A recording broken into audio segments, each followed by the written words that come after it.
Why teens drop out of school. Some teens drop out of school because lack of communication with teachers, academic challenges, having to take care of a sick family member, and teenagers becoming parents at an early age.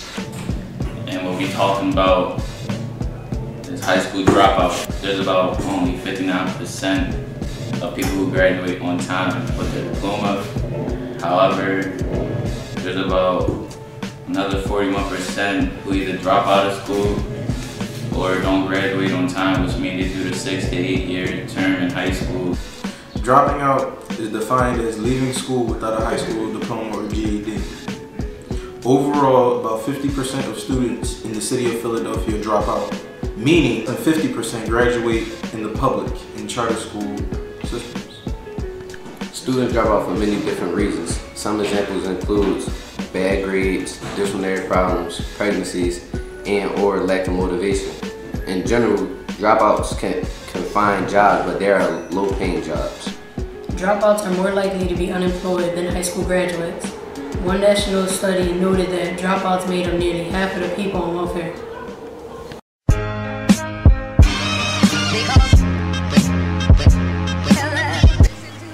My name's Lloyd. Nice to meet you. Alright, and I'm coming here to interview you about why did you stay in school. So, what kept you motivated to stay in school? Mainly my parents, man. I couldn't go home and tell them that I didn't graduate, so I had to definitely stay in because of that. But it was definitely a personal motivation to get through because at one point I actually had to leave Temple University. I had to go to Community College of Philadelphia, CCP, because of my grades. So it was really like a personal thing. Like I had to leave Temple, and then I had to go back, to Temple after I left CCP, and that was a real motivation. Once I got to CCP, I had to get my act together, I had to get right, and that in itself just motivated me. So it was definitely my parents that I didn't want to go home and tell them that I didn't graduate, and then it was also myself. Once I really had to leave Temple, I had to really earn to go back. So help me out. All right. Well, what do you think about people that dropped out? There's a lot of different reasons why people drop out. Some people drop out because of money, and I don't mean money to pay for the classes. Sometimes you have money to pay for the classes, but you don't have any other money. So it was rough on you. Or some people had to work and go to school, and then once they were making money, they were like, you know what, I'm just gonna work. You know what I mean? Because they were making money. Some people were studying the wrong things. You know what I mean? And they just lost interest. But then some people just are lazy, you know what I mean? Some people are just straight lazy, so with those people I have an opinion about, but everybody else is just factors that come in. But if you're lazy, that's all up to you. If you didn't want to do it, then you didn't want to do it. Too bad you wasted your money, your parents' money, or whoever's money it was, but some people are just lazy, but for the most part there's a lot of factors that deal with it sometimes. Well, by any means, did you ever think about dropping out? No, never. I couldn't. It just wasn't even. It wasn't really in the script, you know what I mean? I had to graduate, you know what I mean? So it was just, I never thought of quitting. I thought of maybe quitting what I was studying, because maybe it was too hard and this and that. But yeah, I got frustrated with what I was studying, but never did I ever think I'm not going to graduate college. Alright, so what's your name and some of the things you do? My name is Ron Pichardo, and I basically just do art, period. All aspects, tats, design, graphics, airbrushing, oils, whatever, man. Whatever the paint stick to. I just wanted to ask you, did you ever finish high school? Nizar. And I did it on the strength that about 11th grade I already had my first business, and I just couldn't keep up, and I always said, I'm gonna go back, but never went back, and then realized that in my particular case, I didn't actually need to graduate. Now, I still would like to, graduate or whatever, but I'm so deep into my business already. We're talking about 12 years, man, probably like 15 already of just, I'm 31 now, still running my business, never had to work for nobody. So you're an entrepreneur, you're your own boss? Yeah, always. You ever regret like dropping out of school? Nah. Maybe if I was broke, I probably. Nah, but seriously, maybe if I had a hard time, like fresh out, like when I did that. But luckily, and I say luckily, but nothing's luck. I don't believe in luck.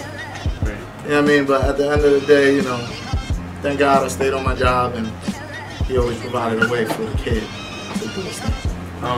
Your parents or guardians, how they feel about you dropping out? My mom was iffy about it. Her whole thing was just like, dude, as long as you ain't running around selling drugs or acting crazy and you're actually being responsible with your life. After 18, it was just like, you're a grown man, do you. Just don't come through here with the craziness. Plus, I was out of her house by the sophomore year. I already had my own place. I don't know, I was just super ahead of myself. I was a youngin'. So you like what you do right now and you're happy with what you like? Yeah, I'm not mad at nothing, man. No regrets, just I need bigger checks. No doubt, everybody do. You heard it from Ron, you already know what it is, prodigies for life. What side? All that. Alright, we gonna go on to El Centro soon, do this interview for our project for the summer. So basically we're an accelerated alternative high school, alternative to the Philadelphia school system.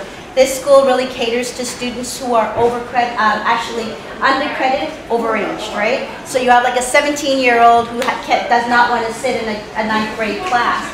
He's left school for one reason or another, or she's left school for one reason, whether it's pregnancy, courts, or whatever. They don't want to go back into the regular school because the reason why they left, it didn't work for them. Right? They weren't getting out. These classrooms were way too big. You have teachers who they felt never cared. You know, a lot of kids are coming from Kensington, Albany, Edison High School, right within the community. So what this school offers is you can't have any more than 13.5 credits when you come in. If you have anything more, can't take you. If you have anything 13.5 less, right, we take you. From 15 to 21 are the ages of the students within the school. And they pretty much, you have within a year, you can earn 10.5 credits. You can accelerate yourself by taking in 1 year an English 1 and English 2 classes to get your credits, bring up to par if you want to.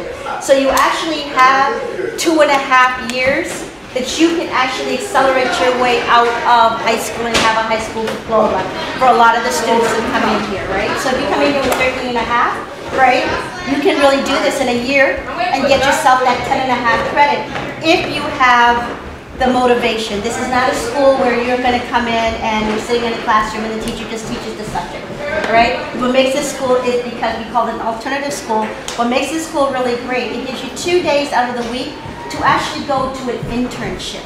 What we work to do is a lot of students don't have an idea what they want to do after high school. They have no idea where they want to go.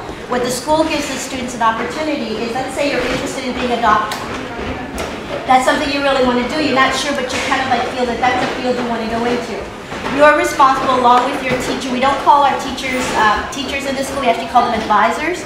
They're advising you, right, to just career paths. So you have a student who's interested in becoming a doctor.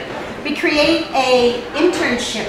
So 2 days a week you actually will go into a doctor's office. You may work in a hospital. We have students who are interested in mechanic. They're working with a mechanic 2 days a week to learn more about the job, the passions, or whatever it is they're interested.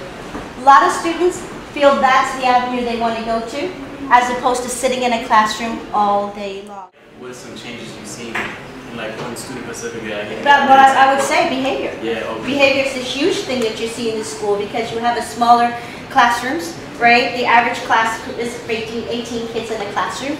We don't exceed that, right? Kids are asking, most of you have been asking for smaller classrooms because you're lost, right? There's a lot of work coming at you. We're all learning at different times. So having a smaller classroom allows the teacher to work more closely. The violence in our school, as you tell, we don't have metal detectors.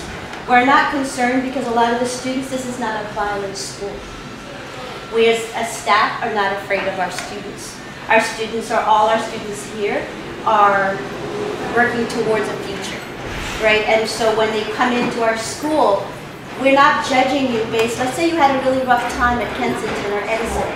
We're not looking at that. You're coming into school with a clean slate, right? That's one of the things that really kind of helps support. I've had kids who've been in this school, who've come into this school, who've had major attendance issues, who have hated school, had fights, whatever. They're allowed to come in here and their past are not held against them.